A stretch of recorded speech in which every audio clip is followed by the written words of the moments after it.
ఈ ఉదయకాలపు వేళ మనమందరం దేవుని వాక్యాన్ని ధ్యానం చేద్దాం. పరిశుద్ధ గ్రంథంలో నుండి కీర్తనల గ్రంథం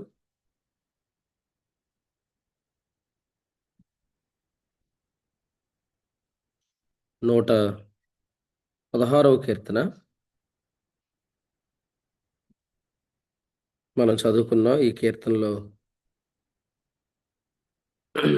మొదటి వచనం నుండి చదువుదాం. యెహోవా నా మొరను, నా విన్నపములను ఆలకించి ఉన్నాడు. కాగా నేను ఆయనను ప్రేమించున్నాను. ఆయన నాకు చెవియొగ్గెను.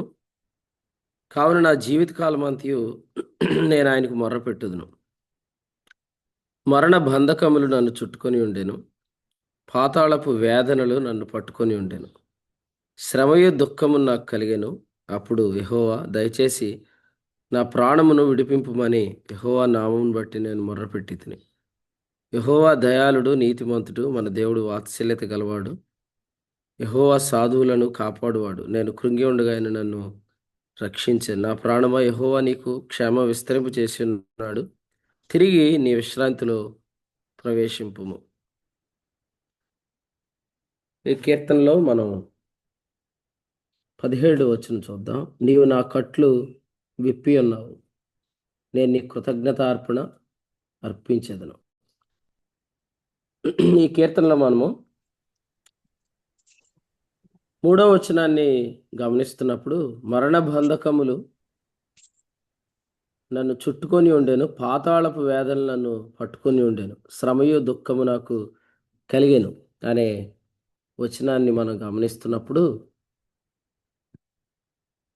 వీటన్నిటి నుండి ప్రభువు విడిపించాడు అనేది ఈ కీర్తనలో ఈ కీర్తనాకారుడు చెప్తున్నాడు. 7వ వచనంలో అందుకని అంటున్నాడు, నీ విశ్రాంతిలో ప్రవేశింపుము. 16లో చెప్తున్నాడు, నా కట్లు విప్పి ఉన్నావు అనే మాట మనం చూస్తున్నాం. మన జీవితాల్లో కూడా యేసుక్రీస్తు యొక్క పునరుద్ధానం వల్ల మనకి అనుభవం కలిగింది. 115వ కీర్తన 17లో మృతులు మౌన స్థితిలో దిగిపోవారు యెహోవాను స్తుతింపురని చెప్పాడు. 116లో రిజరక్షన్ గురించి చెప్పాడు, పునరుద్ధానం గురించి చెప్పాడు. రాత్రి మనం పునరుద్ధానం గురించి విన్నాం. 116వ కీర్తనలో పునరుద్ధానం గురించి చెప్పబడింది. చూడండి, 116వ కీర్తనకు సహాయకరంగా అపోస్తల కార్యాల గ్రంథం 2వ అధ్యాయంలో 24వ వచనాన్ని చదువుదాం. అపోస్తల కార్యములు 2:24. మరణము ఆయనను బంధించుట అసాధ్యము కనుక దేవుడు మరణ వేదనను కలుగు ఆయనను లేపెను. ఈ వచనం చూడండి, యేసుక్రీస్తు యొక్క పునరుద్ధానాన్ని ఇక్కడ ఏమని చెప్పాడంటే, మరణ వేదనలు తొలగించి దేవుడు క్రీస్తును లేపాడు. మరణ వేదనలు తొలగించి దేవుడు క్రీస్తును లేపాడు. కాబట్టి మనమందరం కూడా క్రీస్తుతో లేపబడ్డాం. క్రీస్తు యొక్క పునరుద్ధానంలో ఐక్యము గలవారు అని రోమీయులకు రాసిన పత్రిక 6వ అధ్యాయం 5వ వచనంలో చూస్తున్నారు. ఆయన పునరుద్ధానం యొక్క సాదృశ్యమందు ఆయనతో ఐక్యము గలవారు. కాబట్టి మరణ వేదనలు, దానినే పాతాళ వేదనలు అని కూడా ఇక్కడ రాశాడు.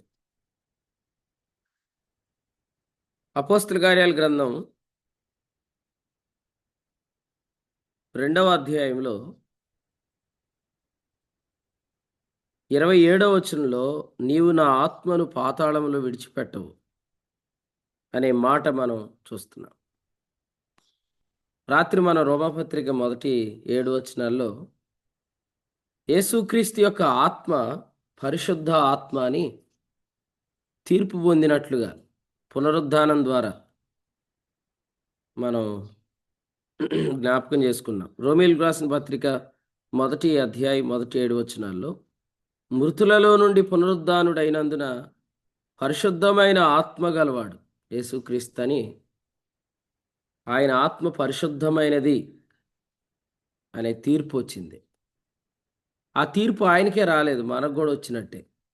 ఎందుకంటే యేసుక్రీస్తు ప్రభు మన కొరకే ఆయన మరణంలోనికి పునరుద్ధానంలోనికి వెళ్ళాడు. క్రీస్తుది పునరుద్ధానం అయితే మనది పునర్జన్మము అని మనం విన్నాం రాత్రి. పేతురు రాసిన మొదటి పత్రిక 1వ అధ్యాయం 3వ వచనంలో యేసుక్రీస్తు మృతుల్లో నుండి లేచాడు, తద్వారా మనకు మరలా జన్మ అనే అనుభవం కలిగింది. యోహాను మొదటి పత్రిక 5:1లో యేసుక్రీస్తు మృతుల్లో నుండి లేచాడు, యేసే క్రీస్తు అని నమ్ము ప్రతివాడు దేవుని మూలంగా పుట్టి ఉన్నాడు. వివరంగా రాత్రి మనం విన్నాం కాబట్టి నేను వాటిని వివరించట్లేదు. కాబట్టి ఎవరైతే క్రీస్తు పునరుద్ధానంలో ఐక్యతను పొందారో, లేదా వారు క్రీస్తు పునరుద్ధానం వల్ల పునర్జన్మమును పొందారో, వారు పరిశుద్ధమైన ఆత్మ అనే తీర్పును వారి ఆత్మ విషయంలో పొందారు. తిమోతికి రాసిన మొదటి పత్రిక 3వ అధ్యాయం 16వ వచనం చదువుదాం. తిమోతికి రాసిన మొదటి పత్రిక 3:16.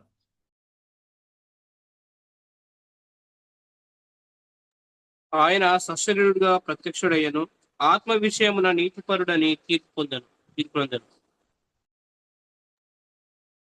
సో ఇక్కడ మనం చూస్తుంది ఏంటంటే, ఆత్మ విషయమున నీతిపరుడని తీర్పు పొందాడు. ఆత్మ విషయమున నీతిపరుడని తీర్పు పొందాడు. ఎప్పుడు?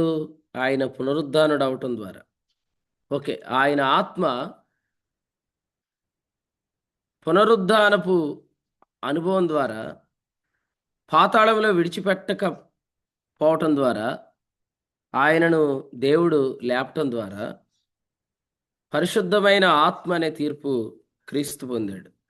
కాబట్టి ఇప్పుడు మనందరి ఆత్మలు పరిశుద్ధమైన ఆత్మలే. నేను పరిశుద్ధాత్మ అనే వ్యక్తి గురించి చెప్పట్లేదు, మన ఆత్మ గురించి చెప్తున్నాను.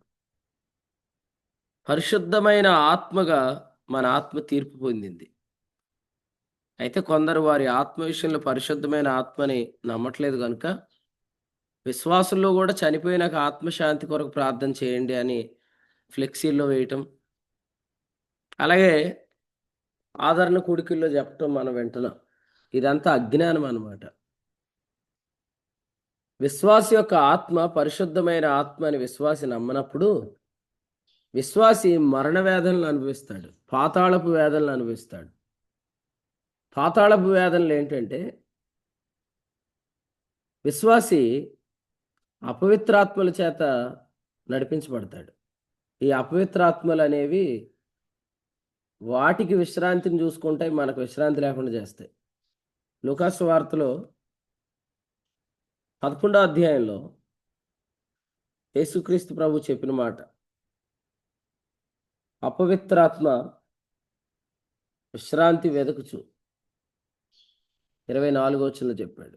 అపవిత్రాత్మ విశ్రాంతి వెదకుచు. ఇక్కడ మనుషుణ్ణి ఏమని చెప్పాడంటే ఇల్లు అని చెప్పాడు. కాబట్టి మనం ఒక ఇల్లు వాటికి. మన ఆత్మ పరిశుద్ధమైనది అనే తీర్పును మనం నమ్మకపోతే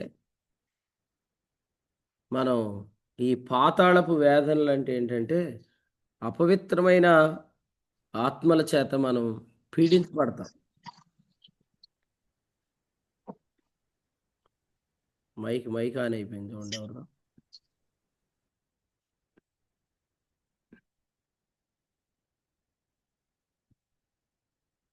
అపవిత్రమైన ఆత్మల చేత పీడించబడతాం. కానీ మన ఆత్మ విషయంలో కలిగిన నీతిపరుడనే తీర్పు, క్రీస్తు ఆత్మ విషయంలో కలిగిన నీతిపరుడనే ఆత్మ విషయమైన తీర్పు మనం నమ్మితే పరిశుద్ధాత్మ చేత మనం నడిపించబడతాం. పరిశుద్ధాత్మ చేత నడిపించబడిన వారు జీవాన్ని సమాధానాన్ని అనుభవిస్తారని రోమీయులకు రాసిన పత్రిక 8వ అధ్యాయంలో ఆరో వచనంలో మనం చూస్తున్నాం జీవము మరియు సమాధానం. అపవిత్ర ఆత్మలైతే పీడించబడతాం. పరిశుద్ధాత్మ చేత నడిపించబడితే జీవాన్ని సమాధానాన్ని పొందుతాం. కాబట్టి మన ఆత్మ పరిశుద్ధమైనదని నమ్మితేనే పరిశుద్ధాత్మ అనే వ్యక్తి చేత మనం నడిపించబడతాం. కాబట్టి క్రీస్తు పాతాళంలో విడిచిపెట్టబడలేదు. దేవుడు ఆయనను తన శక్తి వల్ల లేపాడు. ఆయన దేవుని కుడి పార్శ్వానికి హెచ్చించబడ్డాడు. అపోస్తల కార్యాల గ్రంథం 2వ అధ్యాయం 31వ వచనం. క్రీస్తు పాతాళములో విడువబడలేదు. క్రీస్తు పాతాళంలో విడువబడలేదు. ఆయన శరీరము కుళ్ళిపోలేదు అనే మాట కూడా ఇక్కడ మనం చూస్తున్నాం. ఎందుకంటే యేసుక్రీస్తు ప్రభువుని 3వ దినాన్నే తండ్రి లేపాడు. కాబట్టి క్రీస్తు పాతాళంలో ఉంటే ఆయన ఆత్మ నీతిపరుడనే తీర్పు, ఆత్మ విషయంలో ఆయన నీతిపరుడనే తీర్పు పొందేవాడు కాదు. అప్పుడు మన ఆత్మ పరిశుద్ధమైన ఆత్మ అనే తీర్పు పొందేది కాదు. అప్పుడు మనం అపవిత్రమైన ఆత్మల చేత నడిపించబడతాయి. ఇప్పుడు చూడండి, నేను చెప్తా ఉంటా కదా, ఈ 11వ రోజు 9వ రోజు ఈ పెట్టేవాళ్ళు అది ఒక దెయ్యాలను ఇన్వైట్ చేయటం అన్నమాట. అంటే దురాత్మలను పిలవటం. ఎందుకంటే ఎప్పుడైతే ఇవి మనం చేస్తున్నామో మన ఆత్మకు శాంతి కలగలేదు అనే కాన్షియస్నెస్తో మనం ఉంటాం. అప్పుడు మనం అపవిత్రాత్మలను ఇన్వైట్ చేస్తున్నాం. నేరుగానే విశ్వాసులు అపవిత్రాత్మలను ఇన్వైట్ చేసుకొని వాటి చేత పీడించబడుతున్నారు. మనం కలిగి ఉండాల్సిన సమాధానాన్ని, కలిగి ఉండాల్సిన జీవాన్ని మనం కలిగి ఉండకపోవటానికి గల కారణం ఏంటంటే, కారణం మన ఆత్మ విషయంలో కలిగిన తీర్పును మనం నమ్మకపోవటమే. కాబట్టి క్రీస్తును మనం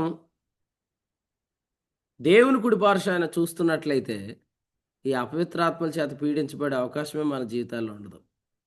ఎందుకంటే క్రీస్తు దేవుని కుడి పార్శ్వాన ఉన్నాడు అంటే ఇక మన ఆత్మ విషయంలో జరిగిన తీర్పును మనం నమ్ముతున్నట్లే.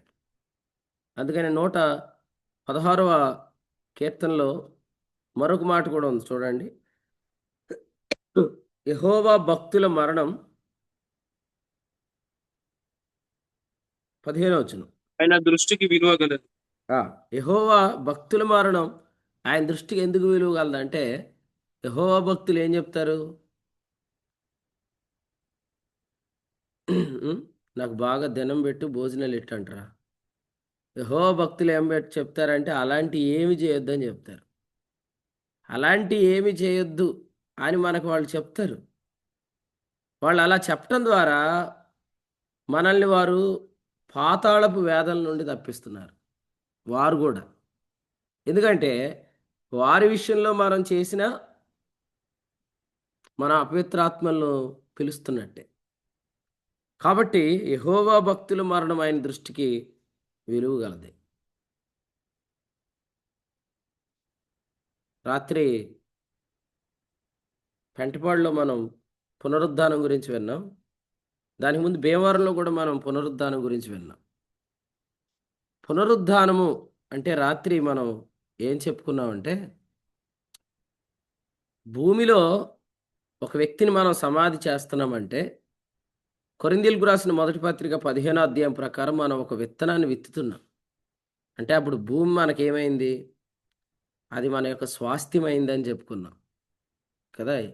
మన యొక్క బంధువులు, మన ఇంటి వారు చనిపోయినప్పుడు మనం తీసుకెళ్ళి పాతి పెడుతున్నాం అంటే మనం విత్తనం వేస్తున్నాం అంటే అది మన పొలం, మన భూమి అనే అర్థం. భూమిని మనకు మన భూమిగా ఆయన మార్చేశాడు. అందుకనే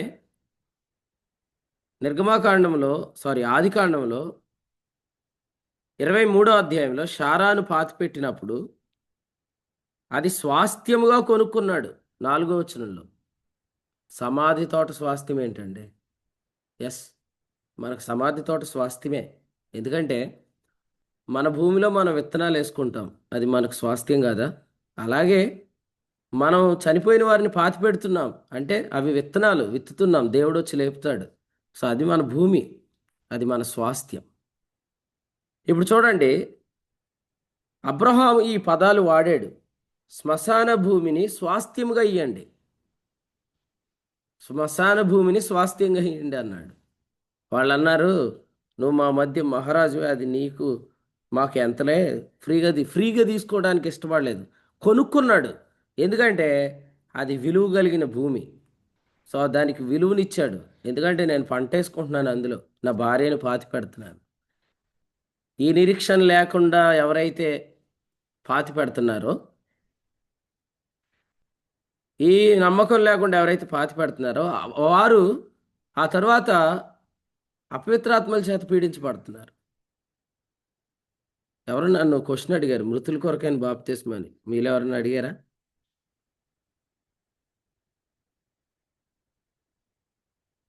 ఎవరో మెసేజ్ పెట్టారు, నేను మర్చిపోయాను. కొరింథీయులకు రాసిన మొదటి పత్రిక 15వ అధ్యాయంలో, కొరింథీయులకు రాసిన మొదటి పత్రిక 15వ అధ్యాయంలో ఈ పునరుద్ధానాన్ని గురించి రాస్తూ 29వ వచనంలో ఏం చెప్పాడు? ఇట్లు కాని ఎడల మృతుల కొరకై బాప్తిస్మం పొందువారేమి చేతురు? మృతులు ఏమాత్రమును లేపబడని ఎడల మృతుల కొరకు వారు బాప్తిస్మం పొందనేలా. రైట్. సాధారణంగా ఎవరైనా చనిపోయినప్పుడు స్నానాలు ఆచరించడం అనేది లోకంలో ఉంది కదా. వాస్తవంగా కొందరు ఆ స్నానాన్ని ఎన్నో రోజు అని చెప్తారు. అంటే ఆ రోజు దాకా వారు మైలులో ఉన్నారు అని వారు నమ్ముతారు. సో మనం హెబ్రీ పత్రిక 9వ అధ్యాయంలోంచి భూమి మొదటి భాగంలో రక్త ప్రోక్షణలో నేను వివరంగా బీబీసీ కాన్ఫరెన్స్ చెప్పాను. రక్షించబడిన ప్రతి ఒక్కరు కూడా చనిపోయిన వారి విషయంలో వారు చనిపోయిన రోజునే విడుదలను పొందాలి. చనిపోయిన వారి విషయంలో మనం విడుదల పొందాలి. అంటే వారి విషయంలో మనము చేయవలసింది ఏదీ లేదు. మీకు ఒక టెస్ట్ మని చెప్తాను.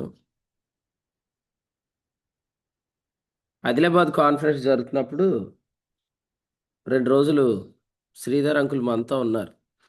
ఆ తర్వాత వారు 2 రోజులే సెలవు పెట్టారు కాబట్టి 2 రోజులు అయిన తర్వాత వెళ్ళిపోయారు.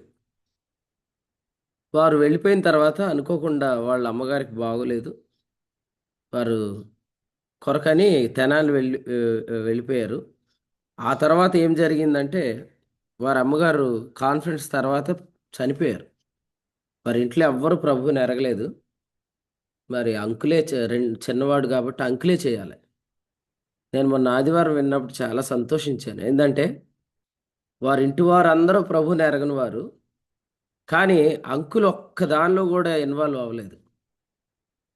అంటే ఆ విగ్రహ సంబంధమైన అపవిత్రతలో నేను ఉండకూడదని ఆయన నిర్ణయం చేసుకున్నాడు. నాకు ఆంటీ చెప్తున్నప్పుడు ఈ చేంజ్ ఆయనలో ఈ 6 నెలల్లో నేను బాగా గమనించానని చెప్పినప్పుడు చాలా సంతోషం వేసింది. అప్పుడు మేము వాసన్నాళ్ళని గుర్తు చేసుకున్నాం అనమాట. అంటే ఆరంభంలో ఈ వాక్యం రాకముందు వాసన్నాళ్ళ అమ్మగారు చనిపోయారు. చనిపోయినప్పుడు భీమవరం పాత చర్చికి సంబంధించిన వాళ్ళు మేము అందరం నిలబడ్డాం. దానియేల్ పాస్టర్ గారు కూడా ఉన్నారు. మేమందరం నిలబడితే వాళ్ళ బంధువులు ఫోర్స్ చేసి వాళ్ళ చేత కొబ్బరికాయ కొట్టించి శవానికి దండం పెట్టించి మొత్తం అన్నీ చేయించారు వాళ్ళ చేత. అప్పట్లో అది వాళ్ళు చాలా వేదన అనుభవించారు. ఆ తర్వాత అంటే బాధపడ్డారు జరిగిన దానికి. వాక్యాన్ని గ్రహించిన తర్వాత ఆ పరిస్థితులు మన జీవితాల్లో లేకుండా ప్రభు చేశాడు. కానీ ఇప్పుడు చూడండి, ఇవన్నీ మన చేత జరిగించాలని దుష్టుడు ఎందుకు అనుకుంటాడంటే, వారి విషయంలో మన విడుదలను మనం పొందాం అని మనం నమ్మకుండా ఉండటానికి. ఒకసారి తెలుసుకోండి, రోమాపత్రిక 7వ అధ్యాయం 1వ వచనంలో ఏమన్నాడంటే, మనుషుడు బ్రతికినంత కాలమే ధర్మశాస్త్రం అతని మీద ప్రభుత్వం చేసిద్ది. ఒక మతం క్రింద ఉన్న మనిషి బ్రతికినంత వరకే ఆ మతం ద్వారా నీతిని వెతుకుతాడు. చచ్చిపోతే ఇంకా అతడు వెతకలేడు. కానీ అతడు వెతకపోయినా అతని విషయమైన ధర్మశాస్త్రం ఇంకా మనల్ని వెంటాడుతూనే ఉంటుంది. అది మతం యొక్క భయంకరమైన నైజం అన్నమాట. అతడు చనిపోయి అతడు మతం నుంచి విడుదల పొందుతాడు, కానీ అతని విషయంలో మతం మనల్ని వెంబడించింది. దానినే పాతాళపు వేదనలు వెంబడించుట. నువ్వు అతని విషయంలో చేయవలసింది చేయకపోతే అతని ఆత్మ నిన్ను పట్టుకొని పీడించేస్తుంది. అది ఇక్కడెక్కడే తిరుగుతుంది. నువ్వు చేసేసేయి, నువ్వు చేయాల్సిందల్లా చేసేసేయి. ఆ తర్వాత ఒక ఆదివారం ఆరాధన మానేసి, రెండో ఆదివారం మానేసి, మూడో ఆదివారం నుంచి రొట్టె తినేసేయి, పాత్ర తాగేసాయి. పిచ్చి పిచ్చి సలహాలు, పిచ్చి పిచ్చి ఆలోచనలు. ఆలోచన చేయండి. రోమాపత్రిక 7వ అధ్యాయం 1వ వచనంలో అసలు ఆ మనిషి మతం నుంచి విడుదల పొంది బాగానే పోతున్నాడు. వాడు ఎలంగా ఇంకా వెళ్ళిపోయిన తర్వాత ఇంక వాడు ధర్మశాస్త్రం వాళ్ళు నీతిని వెతకడానికి ఏముండదు. ఎందుకంటే నేను అనేవాడు చచ్చిపోయాడు అక్కడ. నేనేం చేయాలన్న ప్రశ్న కూడా చచ్చిపోయింది. కానీ వాడి విషయంలో నేనేం చేయాలని నాకు చుట్టుకుంది. ఇప్పుడు నాకు బోల్డ్ అంతమంది చెప్తున్నారు, వాడు ఏం కర్మ చేశాడు ఏంటో, వాడి మీద మనకేమి నమ్మకం లేదు, వాడు ఎప్పుడు చూసినాడు తాగుబోతాడు, అక్కడక్కడ తిరుగుతుండేవాడు. అయినా మనం ఎంత మంచి పనులు చేసినా ఎవ్వరం కూడా మనకు కర్మ సరిపోదు, నువ్వు పెద్ద కర్మ చేయి, ఆ రోజు దాకా నువ్వు మైల్లో ఉండని చెప్తారు. కానీ వినండి, విశ్వాసులు విడుదల పొందాలి వీటిలో నుంచి, లేకపోతే పాతాళపు వేదనలు మనల్ని చుట్టుకుంటాయి.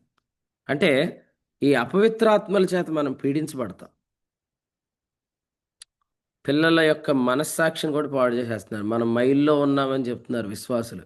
మనం మైల్లో ఉన్నాం, మనం బయటికి వెళ్ళకూడదు, మనల్ని ఎవరు ముట్టకూడదు అని చెప్పడం ద్వారా వాళ్ళ యొక్క మనస్సాక్షిని కూడా మనం అపవిత్రపరుస్తున్నాం. హెబ్రీ పత్రిక 9వ అధ్యాయంలో ఏం చెప్పాడండి?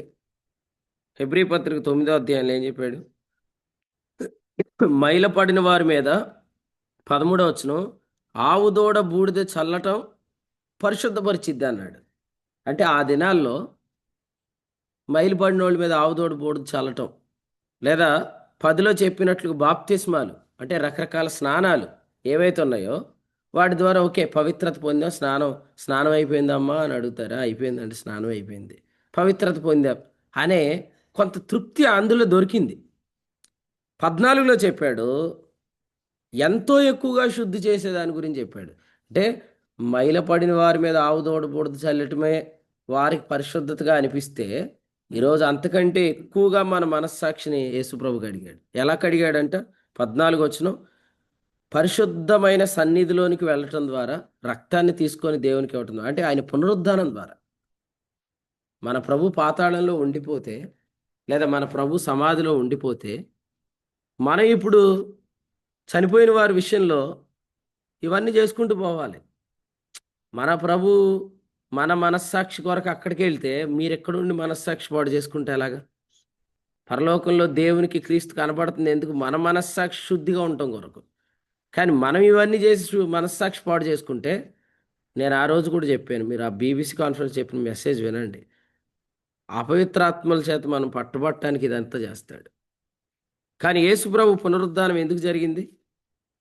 మొదటి భాగంలో రక్త ప్రోక్షణ ఎందుకు చేశాడని చెప్పుకున్నాం. ఎఫెసీయులకు రాసిన పత్రిక 4వ అధ్యాయం 8వ వచనం, అందుచేత ఆయన వీడియో ఆరోహణమైన పర్మిషన్ ఇస్తున్నారో లేదో తెలియదు, కానీ చాలా మంది ఆన్ చేయట్లే. అది మీరు చెక్ చేయండి, తీసేసేయండి వాళ్ళని. రిమూవ్ ఆప్షన్ తెలుసా మీకు? రిమూవ్ చేసేసేయండి. అప్పుడు కనీసం కొన్ని రోజులు కన్నా వాళ్ళు బాగుపడతారు. లేకపోతే మనం సెక్షన్ చేయకపోతే సరి ఎవరు. అలాగే పాస్టర్. చదవండి సార్. అందుచేత ఆయన ఆరోహణమైన ఆరోహణమైనప్పుడు భూమి యొక్క క్రింది భాగాలకు దిగాడు. అంటే మొదటి భాగంలో రక్త ప్రోక్షణ జరిగించాడు. ఇప్పుడు 8వ వచనంలో చూడండి, ఆయన ఆరోహణమైనప్పుడు చెరగా పట్టుకొని పోయి మనుషులకు ఈవుల్నిచ్చాడు. అంటే యేసుప్రభు పునరుద్ధానం వల్ల మనకేమిచ్చాడు? ఆత్మవరాల ద్వారా ఆపరేట్ చేయబడరా అని ఇచ్చాడు. పరిశుద్ధాత్మ వరం చేత ఆపరేట్ చేయబడాల్సిన వాళ్ళు అపవిత్రాత్మ చేత పీడించబడుతున్నారు. వరాలు పనిచేసే వ్యక్తి ఎలా ఉంటాడు? అతడు చాలా సమాధానాన్ని ఎక్స్పీరియన్స్ చేస్తాడు. ఎందుకంటే ఆత్మ ఎక్కడి నుంచి వచ్చాడు? పేతురు మొదటి పత్రిక 1:12 పరలోకం నుండి వచ్చాడు. కాబట్టి వరము చేత నిర్వహించబడే వ్యక్తికి, పాతాళపు వేదనలు అనుభవించే వ్యక్తికి చాలా తేడా ఉంటుంది. కొంతమంది నేను ఎరుగుదును, నేను వాళ్ళ ముఖాలు చూసి చెప్పగలను. వాళ్ళు పాతాళపు వేదనలో ఉన్నారు. వాళ్ళు దాన్ని వరం అనుకునే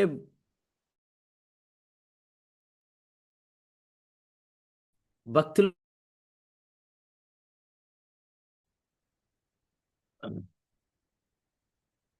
చూడండి, వరం చేత నిర్వహించబడే వ్యక్తికి ఉండే ప్రశాంతత ఈ అపవిత్రాత్మల చేత పీడించబడే వారికి ఉండదు.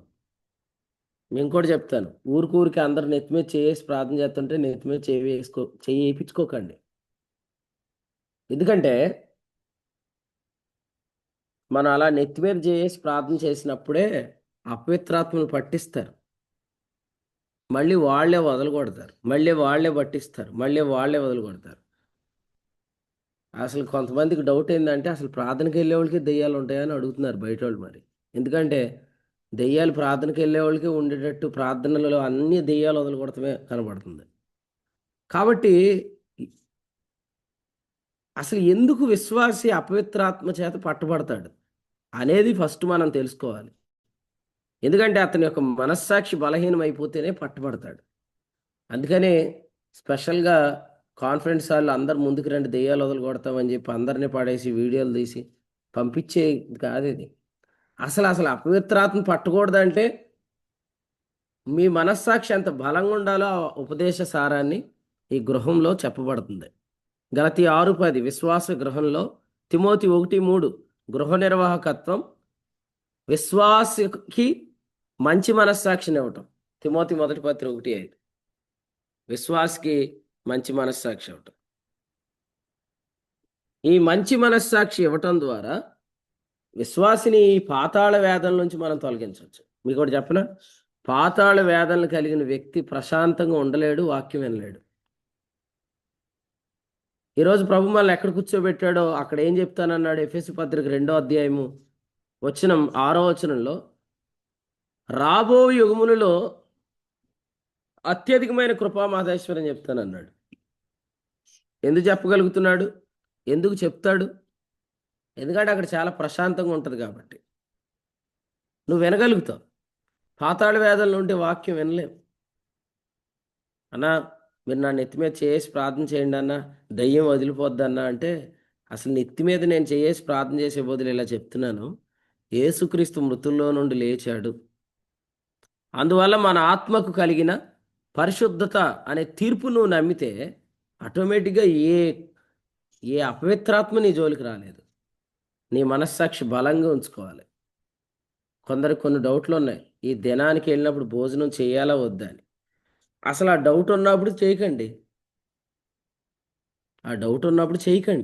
ఎందుకంటే మీరు క్వశ్చన్ అడుగుతున్నారంటే మీ మనస్సాక్షి ఆ విషయంలో బలహీన పడింది కదా, చేయకండి. ఎందుకంటే 11వ రోజు పెట్టారు అనేది మీ మైండ్లో తిరుగుతుంది, ఆ పదం తిరుగుతుంది. 11వ రోజు పెట్టారంటే ఆత్మకు శాంతి కలగాలి అనే కాన్షియస్నెస్ వాళ్ళకు ఉంది.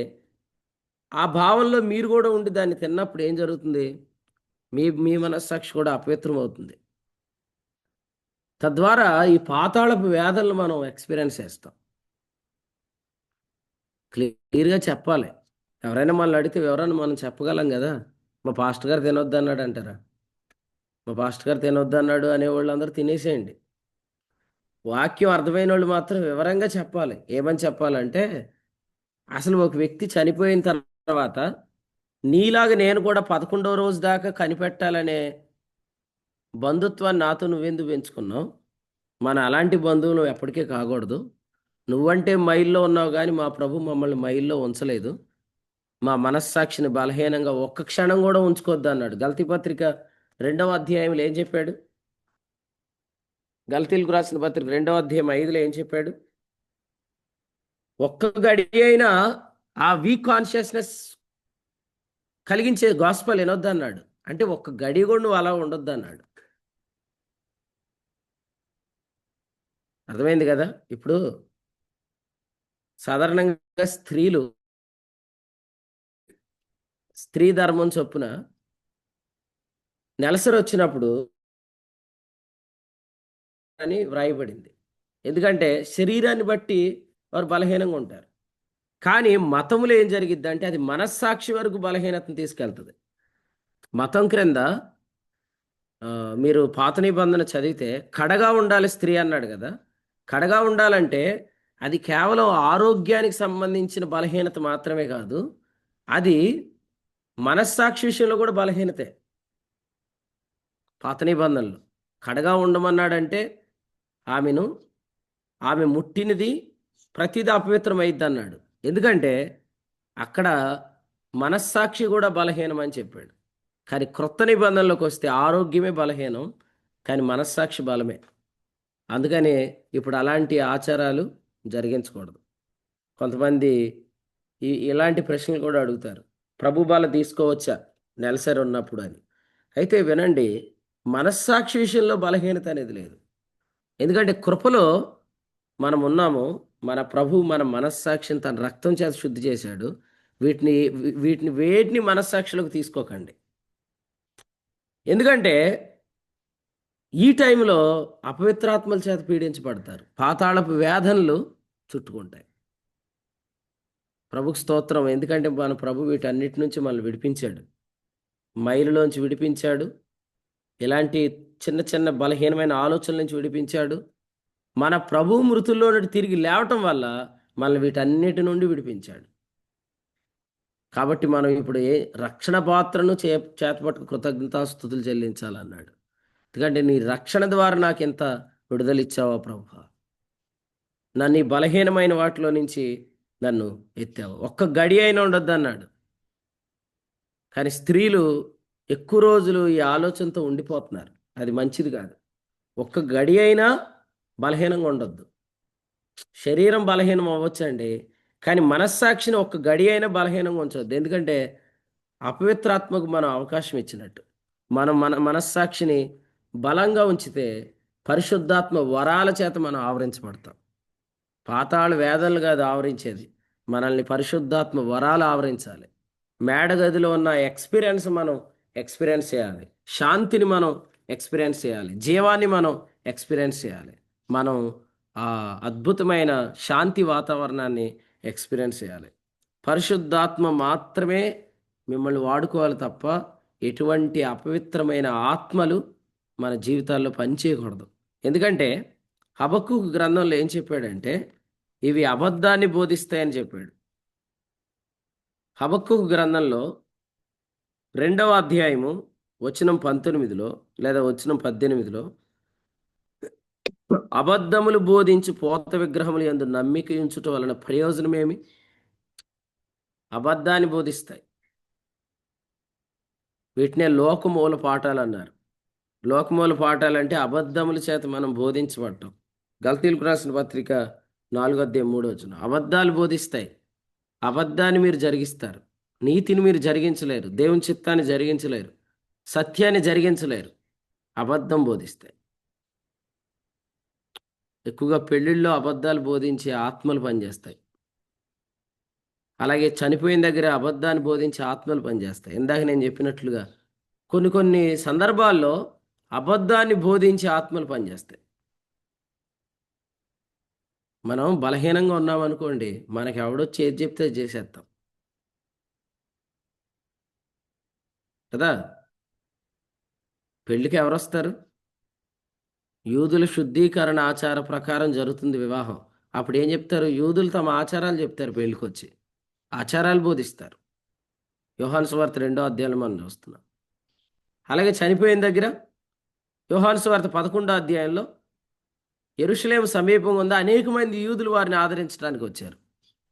చెప్పండి, చనిపోవడానికి వచ్చిన క్రైస్తవులు కూడా ఏం చెప్తారు?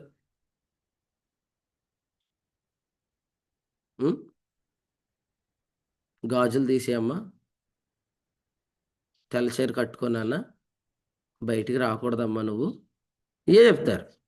పలకరించడానికి వచ్చిన యూదులు, వివాహానికి వచ్చిన యూదులు, ఎక్కడైనా ఈ సంత తగలాడుతుంది అన్నమాట. వీళ్ళు వస్తారు, మొదటి మాత్రం ఏం చెప్తారు? యెహోవా మనల్ని ఎడబాయడు, ఆయన మనల్ని అనాథలుగా విడవడు, నేను విడవను ఎడబాయనని యెహోషువతో చెప్పాడు అని చెప్పి వెళ్ళిపోతూ అవి తీసేమ్మా, ఇవి అక్కడ పెట్టమ్మా, ఇంక ఇవి పెట్టకమ్మా, ఇది వద్దమ్మా అని చెప్పి వెళ్ళిపోతారు. అబద్ధాలు బోధించు పోత విగ్రహములు యందు నమ్మిక ఉంచడం వల్ల ప్రయోజనమేమి అని చెప్పాడు.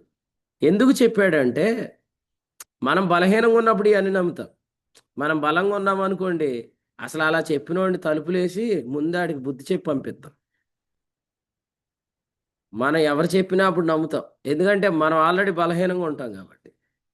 అలాంటివి ఎవరు చెప్పినా కూడా వాళ్ళని గట్టిగా ఖండించాలి. గల్తీలకు రాసిన పత్రిక 2వ అధ్యాయము 5లో ఒక్క గడి అయినా లోబట్టానికి ఒప్పుకోలేదని చెప్పిన తర్వాత 2వ అధ్యాయము 11, 12 వచనాల్లో నేను ముఖాముఖిగా ఫేస్ టు ఫేస్ నేను ఎదిరించాను అన్నాడు. అది పేతురు చెప్పాడా, పౌలు చెప్పాడా, బర్నబాస్ చెప్పాడా, ఇంకెవరు చెప్పారా? అసలు అబద్ధం బోధించాడంటే వాడిని ఖండించి పడేసేయాల, చెప్పాలా. నీ బలహీనమైన మనస్సాక్షి ఇంకెంతమందికి అంటిస్తావు, ఎంతమందిని అపవిత్రాత్మలకు పట్టిస్తావు అని గట్టిగా ఖండించాలి. లేదంటే ఇది జీవితాలతో ఆటలాడుకోవటమే. చాలామంది కుటుంబాల్లో అపవిత్రాత్మల పని జరుగుతుంది. వారి పిల్లలు అగ్నిగుండం దాటించొద్దు అని పాత నిబంధనలో చెప్పాడు. క్రొత్త నిబంధనలు అయితే తాళ్ళు కట్టిస్తున్నారు సంఘకాలంలో కూడా విశ్వాసులు. ఉం? దెయ్యం వదలకపోతే పెంటపాటు తీసుకెళ్ళి తాడు కట్టించేస్తానంటారు. అంటే ఏంటి ఇవన్నీ కదండి. మళ్ళీ వాటికి భూత వైద్యశాల అని పేరు పెట్టారు వాటికి. కాబట్టి వీటి విషయంలో మనం చాలా జాగ్రత్తగా ఉండాలి. ఇవన్నీ మన పిల్లలకు జరిగించకుండా మన పిల్లల విషయంలో మనం ఎప్పుడు ధైర్యంగా ఉండాలి. యోబులాగా నా పిల్లలకు అపవిత్రత అంటుకుందేమో అని బలులు అర్పించడం కాదు, యేసుక్రీస్తు ఒక్కసారి అర్పించబడిన బలిని మన పిల్లలకు బోధిస్తూ మన పిల్లల విషయంలో మనం విడుదల పొందాలి. జ్వరం మాటి మాటికి వస్తుంది, ఏదైనా అపవిత్రాత్మ పనా, రాత్రంతా పిల్లలు ఏడుస్తున్నారు, ఏదైనా అపవిత్రాత్మ పనా అని నీకు నిజంగా అనిపిస్తే యేసుక్రీస్తు నామమును ఉచ్చరించి ప్రార్థన చేయ, వదిలిపోయిద్ది అంతే. దాని విషయం నువ్వు చేయాల్సిన పని ఏమీ లేదు. అంతేగాని అయ్యగారు ఇచ్చిన తైలం రాయాలా, అయ్యగారు వచ్చినప్పుడు కొబ్బరి నూనెకి నేను ప్రార్థన చేయించాలి, ఓకే.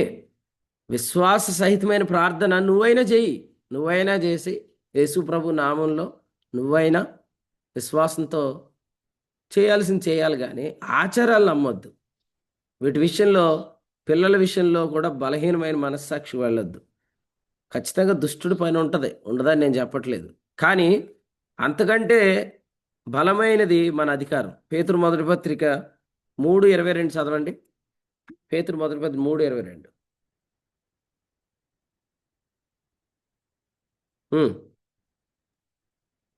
మూడు ఆయన పరలోకమునకు వెళ్ళి దూతల ఆగండి మీదను అధికారుల ఆగండి మీదను. ఆగండి. ఆగు బాబు ఆగు. 3:22లో ఆయన పరలోకమునకు వెళ్ళి అని ఉంది కదా. 19వ వచనంలో ఏముందంటే అవిధేయులైన వారి యొద్దకు వెళ్ళి అని ఉంది. 19లోనేమో అవిధేయులైన వారి యొద్దకు వెళ్ళాడు, అంటే యేసుప్రభు చనిపోయినప్పుడు పాతాళంలోని మొదటి భాగానికి వెళ్ళాడు.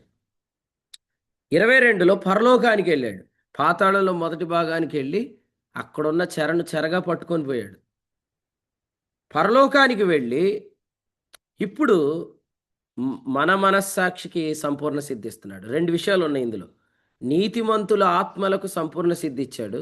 సంపూర్ణ సిద్ధి పొంది నీతిమంతుల ఆత్మలకు సంపూర్ణ సిద్ధి, మనస్సాక్షికి సంపూర్ణ సిద్ధి.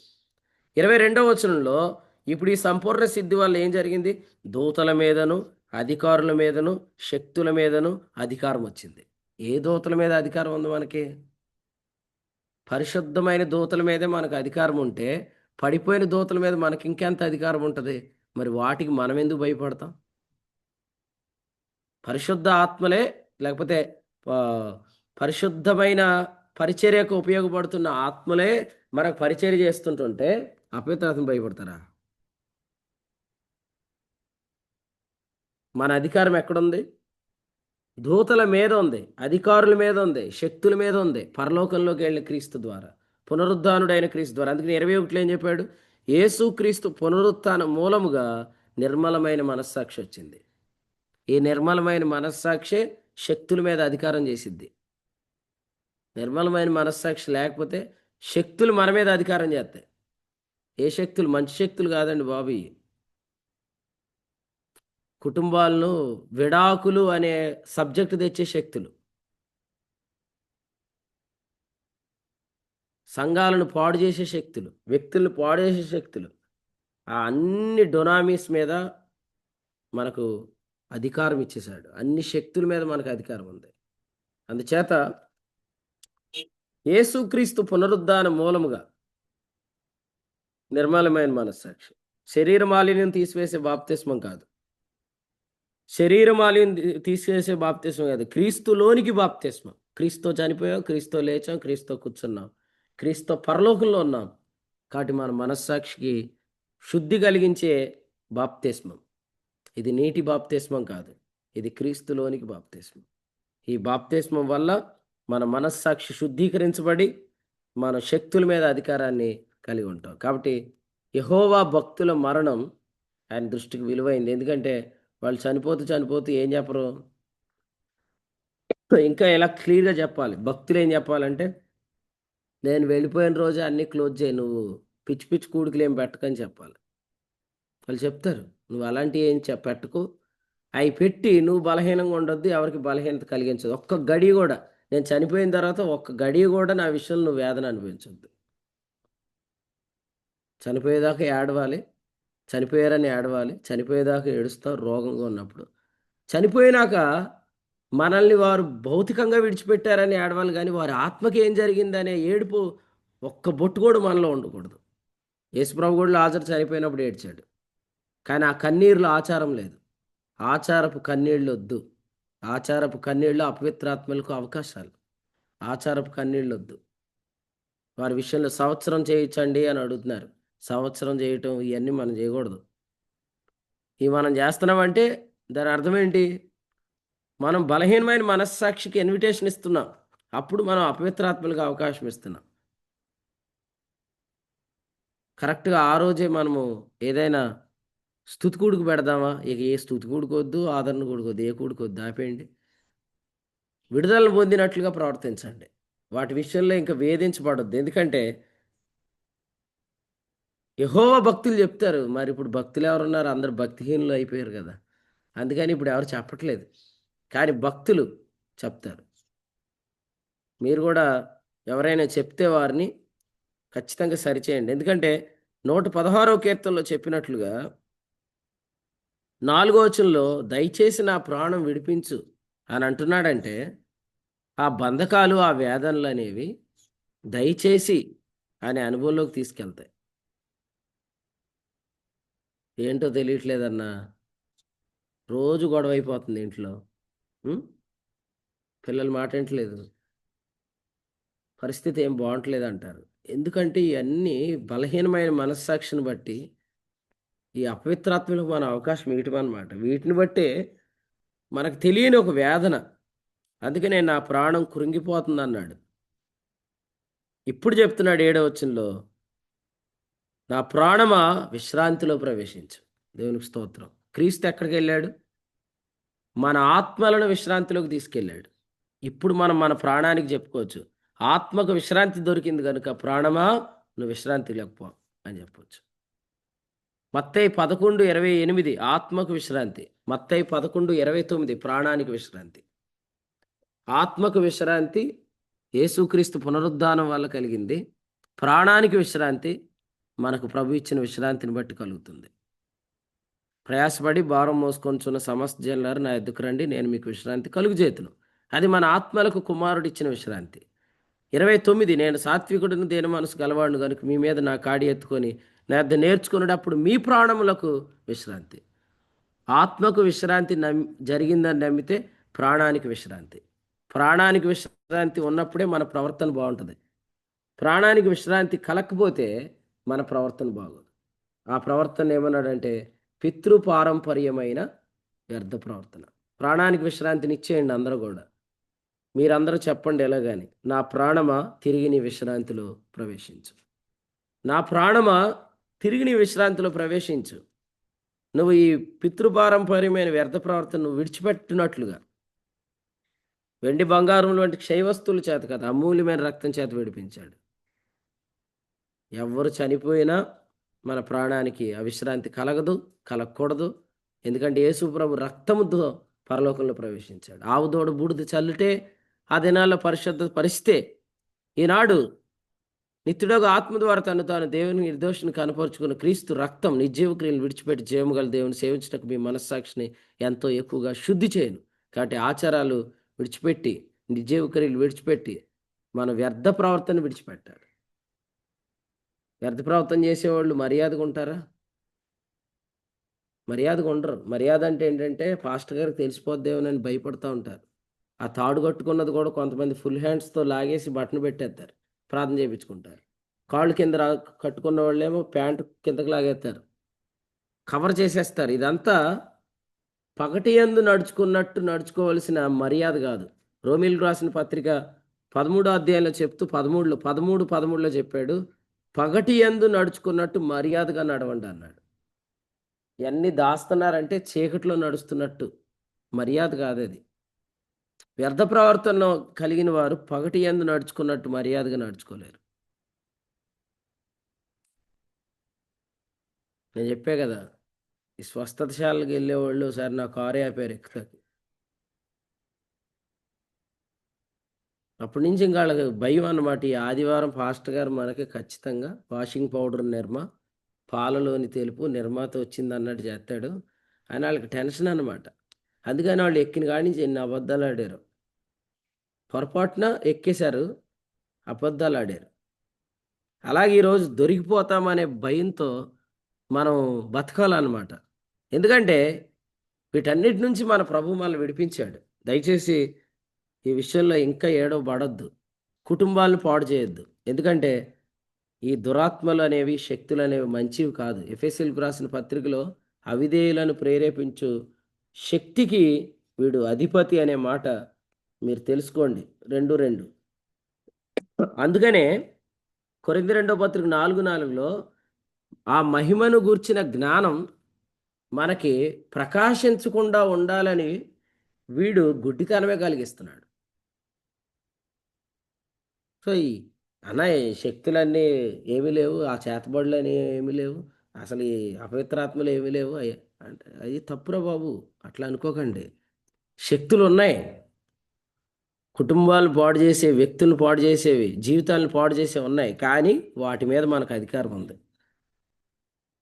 పరిశుద్ధ దేవదూతల మీదే మనం చాలా ఉన్నతమైన స్థానంలో కూర్చున్నాం. పడిపోయిన దూతలు ఎంత? కాబట్టి ఈ బలహీనమైన మనస్సాక్షి ఖచ్చితంగా కలిగి ఉండొద్దు.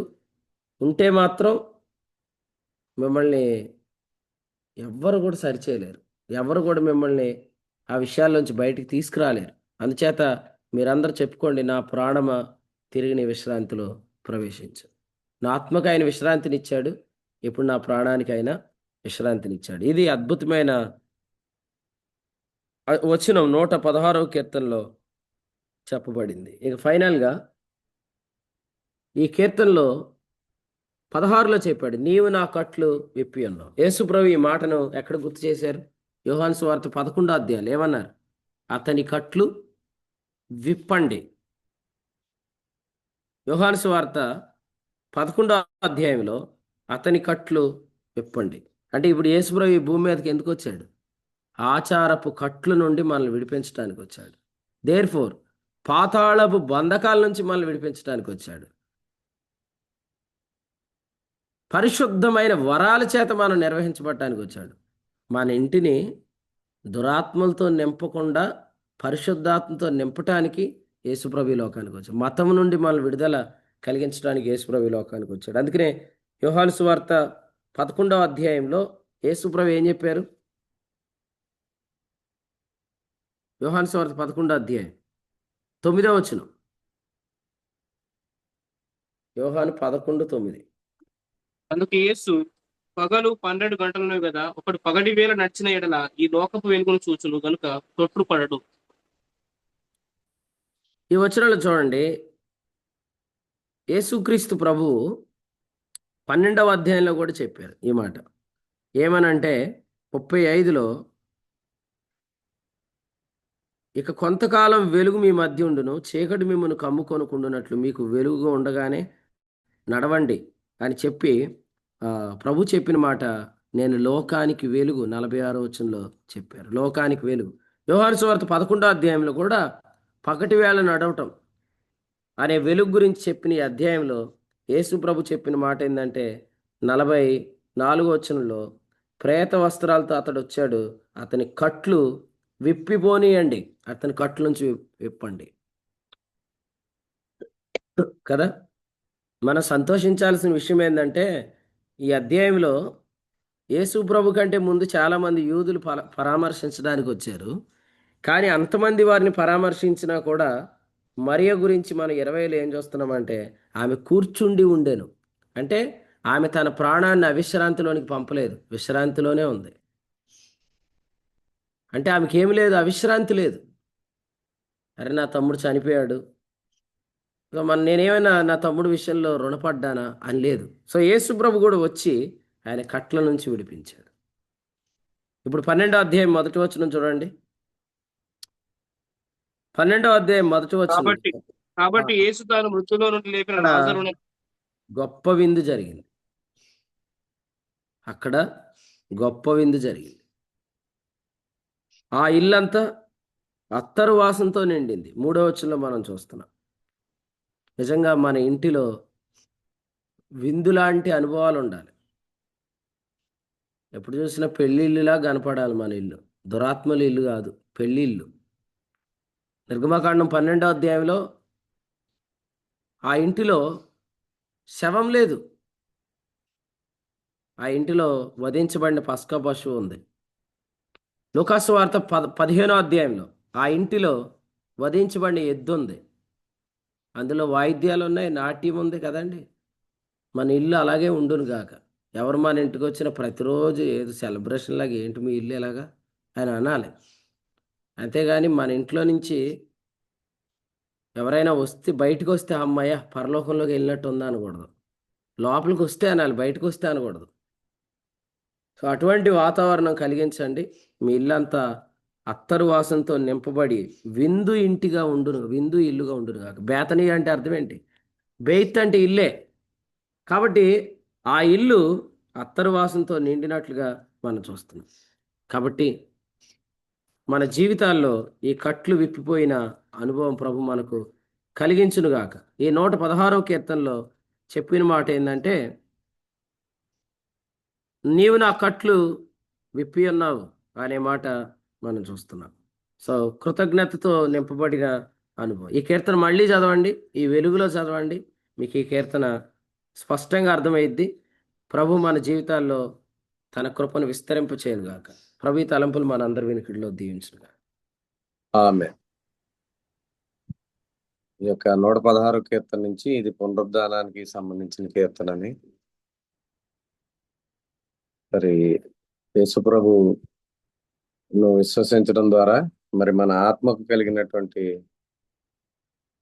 తీర్పును నమ్మితే మనకు కలిగే ప్రయోజనాన్ని, అది నమ్మకపోవడం వల్ల, ఆత్మ విషయంలో మనకు కలిగినటువంటి తీర్పును నమ్మకపోవడం వల్ల మనం అపవిత్రాత్మ ద్వారా పీడించబడుతూ, దయ్యపు శక్తులతోటి మనం పీడించబడుతూ, మరణ వేదన కలిగి మరి ఏ విధమైనటువంటి శక్తులపై దేని మీద కూడా అధికారం పొందకుండా మనం ఏ విధంగా పీడించబడతామో వారిలో ఉండే కలిగే లక్షణాలని మనకి ప్రభు నేర్పించారు. ఎవరైతే యేసుక్రీస్తు ప్రభు నందు విశ్వాసం ఉంచడం ద్వారా, ఆయన పునరుద్ధానం ద్వారా మనకు కలిగినటువంటి స్థితిని నమ్మి ఆత్మ విషయంలో కలిగినటువంటి ఆ తీర్పును నమ్ముతారో వారు మంచి మనస్సాక్షి కలిగి ఆత్మ ద్వారా నడిపించబడుతూ, ఆత్మ వరాలతో నడిపించబడుతూ, శక్తుల మీద అధికారాన్ని కలిగి మరి వారు జీవిస్తూ, ఏ విధంగా మరి అన్ని విషయాల్లో వారు మరి ఆత్మ కలిగినటువంటి విశ్రాంతిని వారు పగటి వేళ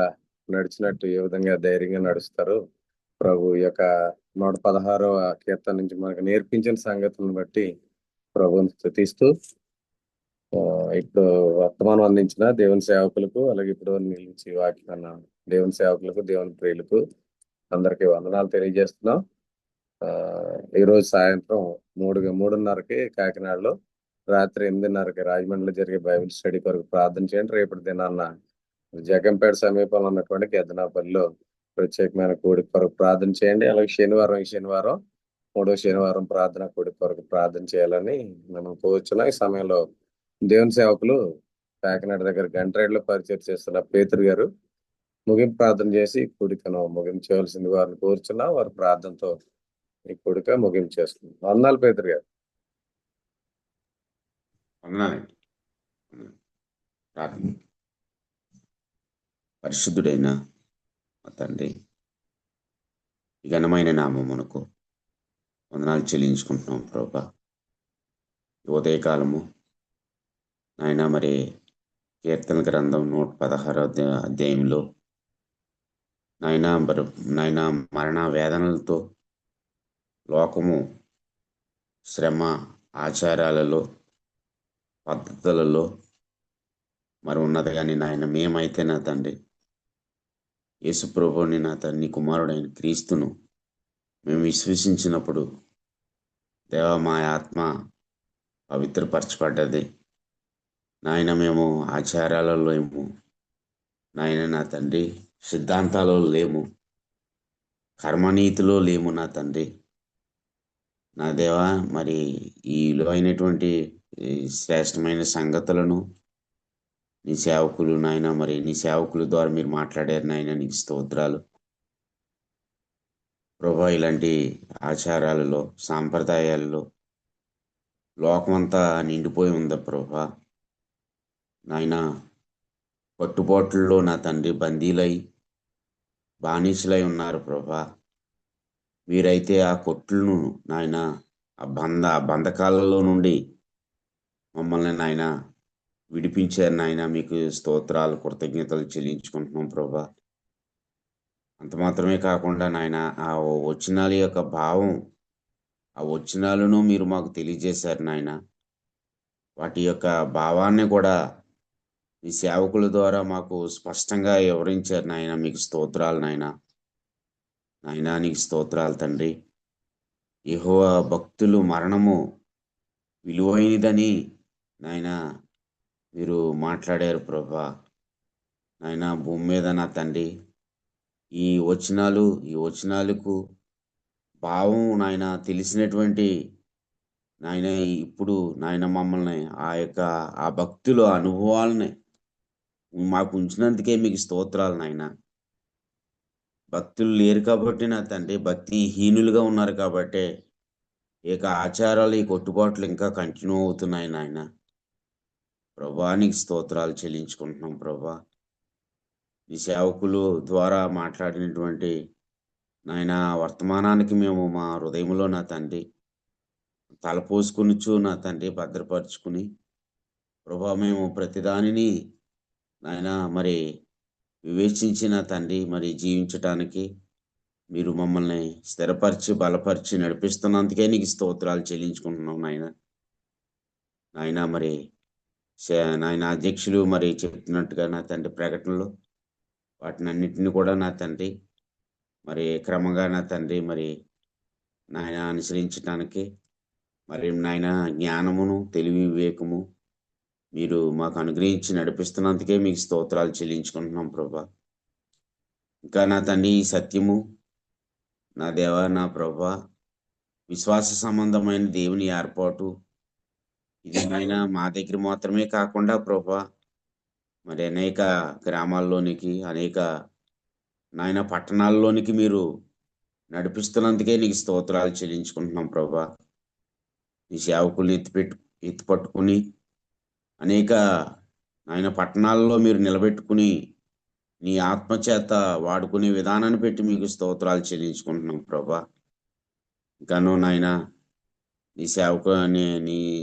నీ సేవకుడికి నీ సేవకురాలికి నీ ఆత్మ కొలతలేని ఆత్మ ఉంచి వారికి నాయన కంచి వేసి నాయన మీరు కాపాడండి సహాయం దయచేయండి ప్రభా నీకు స్తోత్రాలు ఆయన ఈ యొక్క పరిచర్య అంతటికీ నాయన కంచి వేయండి ప్రభా సహాయం దయచేయండి కృప చూపిస్తున్నారు నీకు స్తోత్రాలు నాయన ఇదిగో నా తండ్రి ఈ యొక్క జూమ్ కూడికలో ఉన్న నాయన సేవకులైన వారిని ప్రభా సేవకులైన వారికి సేవకురాండులైన వారికి ప్రభా నాయన మీరు వారిని బలపరుస్తున్నారు స్థిరపరుస్తున్నారు నీకు స్తోత్రాలు విశ్వాసులందరినీ మీరు స్థిరపరుస్తున్నారు బలపరుస్తున్నారు నీకు స్తోత్రాలు నాయన మేమందరము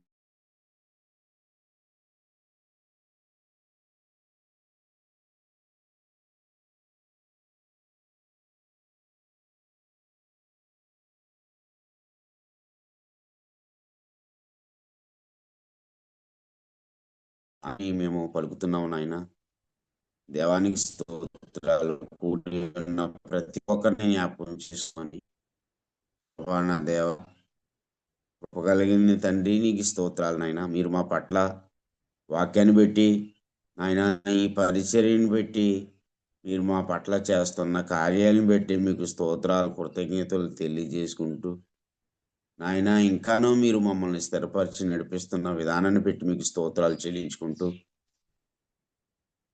యేసు ప్రభు నామములో ఈ ప్రార్థన అడిగి వేడుకుంటున్నాను మా పరమ తండ్రి. ఆమేన్. ముగింపు ప్రార్థన చేసిన దేవుని సేవకులు పేతురు గారికి, కుడికిలో ఉన్న ప్రియులందరికీ వందనాలండి. ఒకరికొకరు వందనాలు తెలియజేసుకున్న తర్వాత అందరికీ వందనాలు. అందరికి వందనాలు. అందరికి వందనాలు. అందరికీ వందనాలండి. అందరికీ వందనాలు. అందరికీ వందనాలండి. అందరికీ వందనాలండి. వాటి నుంచి దయచేసుకుంటూ హృదయపూర్వక వందనాలు. అందరికీ వందనాలండి. అందరికీ వందనాలండి. అందరికీ వందనాలండి. అందరికీ వందనాలండి. అందరికీ వందనాలు. అందరికీ వందనాలు. అందరికీ వందనాలు. అందరికీ వందనాలండి. అందరికీ వందనాలు.